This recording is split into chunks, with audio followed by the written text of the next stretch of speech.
Kundapura police ಠಾಣಾ ವ್ಯಾಪ್ತಿಯಲ್ಲಿ ಮನೆಗೆ ನುಗ್ಗಿ ಕಳವು ಹಾಗೂ ಬೈಕ್ ಕಳ್ಳತನ ಪ್ರಕರಣಕ್ಕೆ ಸಂಬಂಧಿಸಿ ಗುಜರಾತ್ ಮೂಲದ ಆರೋಪಿಯನ್ನ ಪೊಲೀಸರು ಬಂಧಿಸಿದ್ದಾರೆ.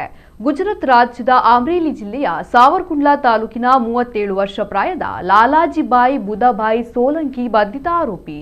ಕುಂದಾಪುರ ಸಂಗಮ್ ಜಂಕ್ಷನ್ ಸಮೀಪದ ಮನೆಯೊಂದಕ್ಕೆ ಮಾರ್ಚ್ 18ರಂದು ರಾತ್ರಿ ನುಗ್ಗಿದ ಕಳ್ಳರು 10,000 ರೂಪಾಯಿ ನಗದು ಕಳವು ಮಾಡಿಕೊಂಡು ಹೋಗಿದ್ದರು.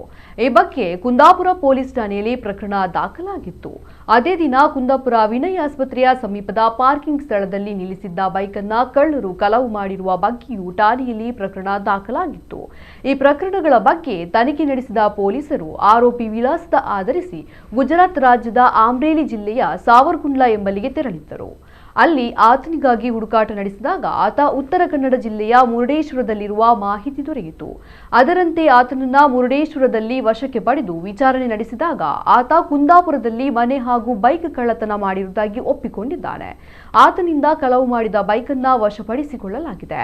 ಕುಂದಾಪುರ ಡಿವೈಎಸ್ಪಿ ಎಚ್ಡಿ ಕುಲಕರ್ಣಿ ಹಾಗೂ ಕುಂದಾಪುರ ಪೊಲೀಸ್ ಠಾಣಾ ನಿರೀಕ್ಷಕ ಜಯರಾಮ್ ಡಿ ಗೌಡ ನಿರ್ದೇಶನದಂತೆ ಠಾಣಾ ಎಸ್ಪಿಗಳಾದ ನಂಜನ್ ನಾಯ್ಕ್, ಎನ್ ಪುಷ್ಪ ಹಾಗೂ ಸಿಬ್ಬಂದಿ ಮೋಹನ, ಸಂತೋಷ ಪ್ರಿನ್ಸ್, ಮಹಾಬಲ ಶೆಟ್ಟಿಗರ, ಸಂತೋಷ ದೇವಾಡಿಗ, ಘನಶ್ಯಾಮ್ ಈ ಕಾರ್ಯಾಚರಣೆ ನಡೆಸಿದ್ದಾರೆ.